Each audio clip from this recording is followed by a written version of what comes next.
Di Yaman tinggallah seorang pemuda bernama Uwais Al-Qarni yang berpenyakit sopak.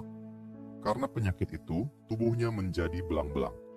Walaupun cacat, Uwais Al-Qarni adalah pemuda yang saleh dan sangat berbakti kepada ibunya, yang merupakan seorang perempuan tua yang lumpuh.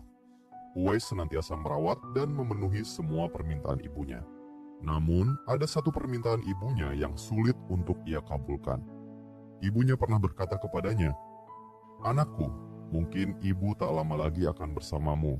Ikhtiarkan agar ibu dapat mengerjakan haji." Mengetahui permintaan ibunya itu, Uwais termenung. Perjalanan ke Mekah sangatlah jauh dan harus melewati padang tandus yang panas. Orang-orang biasanya menggunakan unta dan membawa banyak perbekalan. Lantas, bagaimana hal itu dilakukan Uwais yang sangat miskin dan tidak memiliki kendaraan? Uwais terus berpikir mencari jalan keluar. Kemudian beliau membeli seekor anak lembu dan membuatkan kandangnya di puncak bukit. Setiap pagi, beliau bolak-balik menggendong anak lembu itu naik turun bukit. Orang-orang yang melihatnya sering mengatakan bahwa Uwais Al-Qarni sudah gila. Banyak orang yang menganggap aneh apa yang dilakukannya tersebut. Tak pernah ada hari yang terlewatkan, ia terus menggendong lembu naik turun bukit. Makin hari, anak lembu itu makin besar, dan makin besar pula tenaga yang diperlukan Uwais.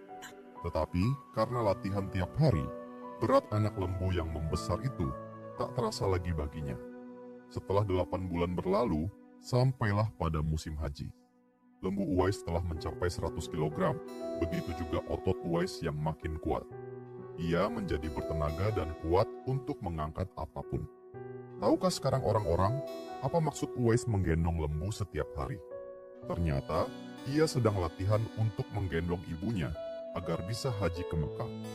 Kemudian Uwais menggendong ibunya berjalan kaki dari Yaman ke Makkah. Subhanallah, alangkah besar cinta Uwais pada ibunya itu. Ia rela menempuh perjalanan jauh dan sulit demi memenuhi keinginan ibunya. Uwais berjalan tegap menggendong ibunya wukuf di Ka'bah. Ibunya terharu dan bercucuran air mata setelah melihat Baitullah. Di hadapan Ka'bah dan di hadapan ibunya, Uwais pun berdoa, "Ya Allah, ampuni semua dosa ibu." Mendengar panjatan doa Uwais itu, sang ibu berkata padanya, "Bagaimana dengan dosamu?" Uwais menjawab, "Dengan terampuninya dosa ibu, maka ibu akan masuk surga.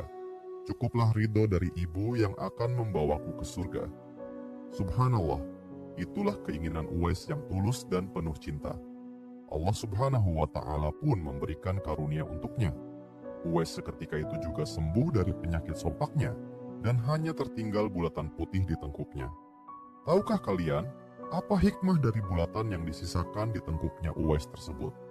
Itulah tanda yang diberikan Allah untuk Umar bin Khattab dan Ali bin Abi Thalib agar dua sahabat Rasulullah itu bisa mengenali Uwais Al-Qarni. Umar bin Khattab dan Ali bin Abi Thalib sengaja mencari Uwais di sekitar Ka'bah, karena Rasulullah pernah berpesan kepada keduanya, "Di zaman kamu nanti akan lahir seorang manusia yang doanya sangat makbul. Kalian berdua, pergilah cari dia. Dia akan datang dari arah Yaman. Dia dibesarkan di Yaman. Sesungguhnya Allah mengharamkan atas kamu durhaka pada ibu dan menolak kewajiban dan meminta yang bukan haknya dan membunuh anak hidup-hidup. Dan Allah membenci padamu banyak bicara dan banyak bertanya. Demikian pula memboroskan harta." Hadis riwayat Bukhari dan Muslim. Selain saleh dan berbakti kepada ibunya, Uwais Al-Qarni juga pernah berjalan jauh ke Madinah hanya untuk bisa berjumpa dengan Rasulullah.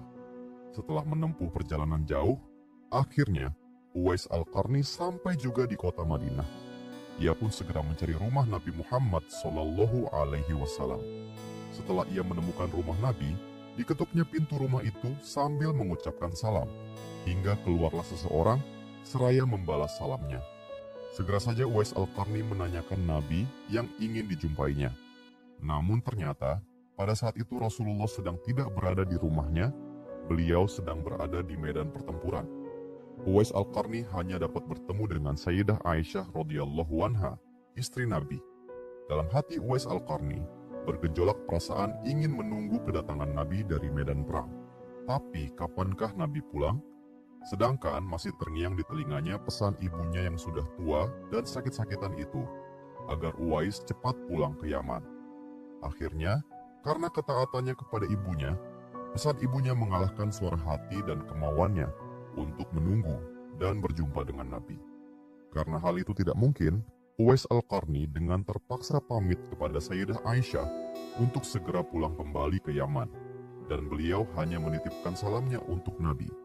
Setelah itu, Uwais pun segera berangkat pulang, mengayunkan langkah kakinya dengan perasaan amat sedih dan terharu.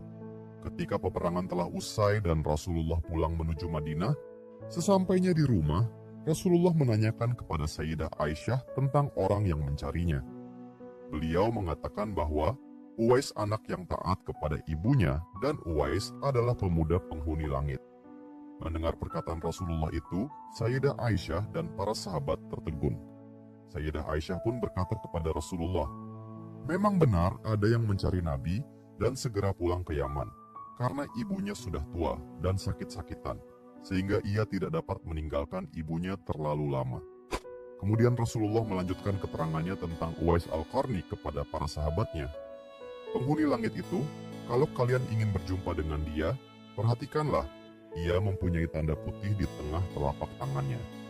Setelah itu, Rasulullah memandang kepada Ali bin Abi Thalib dan Umar bin Khattab seraya berkata, "Suatu ketika, apabila kalian bertemu dengan dia, mintalah doa dan istighfarnya. Dia adalah penghuni langit, bukan orang bumi." Waktu pun terus berganti, dan Rasulullah kemudian wafat. Kekhalifahan Abu Bakar pun telah digantikan pula oleh kekhalifahan Umar bin Khattab.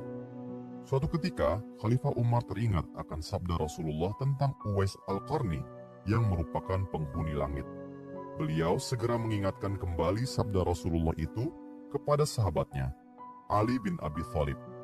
Sejak saat itu, setiap ada kafilah yang datang dari arah Yaman, Khalifah Umar dan Ali bin Abi Thalib selalu menanyakan tentang Uwais Al-Qarni, pemuda miskin yang terkenal di langit itu. Rombongan kafilah dari Yaman menuju Syam datang silih berganti, membawa barang dagangan mereka.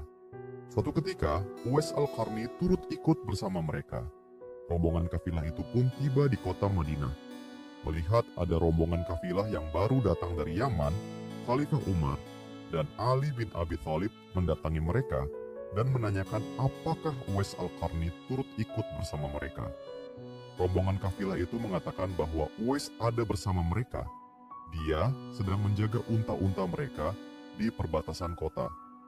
Mendengar jawaban itu, Khalifah Umar dan Ali bin Abi Thalib pun segera pergi menjumpai Uwais Al-Qarni. Sesampainya di kemah tempat Uwais berada, Khalifah Umar dan Ali bin Abi Thalib memberi salam. Namun saat itu Uwais tengah salat. Setelah mengakhiri salatnya dengan salam, Uwais menjawab salam Khalifah Umar dan Ali bin Abi Thalib sambil mendekati kedua sahabat Nabi tersebut dan mengulurkan tangannya untuk bersalaman. Sewaktu berjabatan, Khalifah dengan segera membalikan telapak tangan Uwais seperti yang pernah dikatakan Nabi. Dan memang benar, tampak tanda putih di telapak tangan Uwais Al-Qarni. Khalifah Umar dan Ali bin Abi Thalib menanyakan namanya, dan dijawab, Abdullah. Mendengar jawaban Uwais, keduanya tertawa dan mengatakan, "Kami juga Abdullah, yakni hamba Allah. Tapi, siapakah namamu yang sebenarnya?" Uwais kemudian berkata, "Nama saya Uwais Al-Qarni." Dalam pembicaraan mereka, diketahuilah bahwa ibu Uwais telah meninggal dunia. Itulah sebabnya ia baru dapat turut bersama rombongan kafilah dagang saat itu. Akhirnya, Khalifah Umar dan Ali bin Abi Thalib memohon agar Uwais membacakan doa dan istighfar untuk mereka. Uwais enggan melakukannya dan dia berkata kepada Khalifah, "Sayalah yang harus meminta doa pada kalian."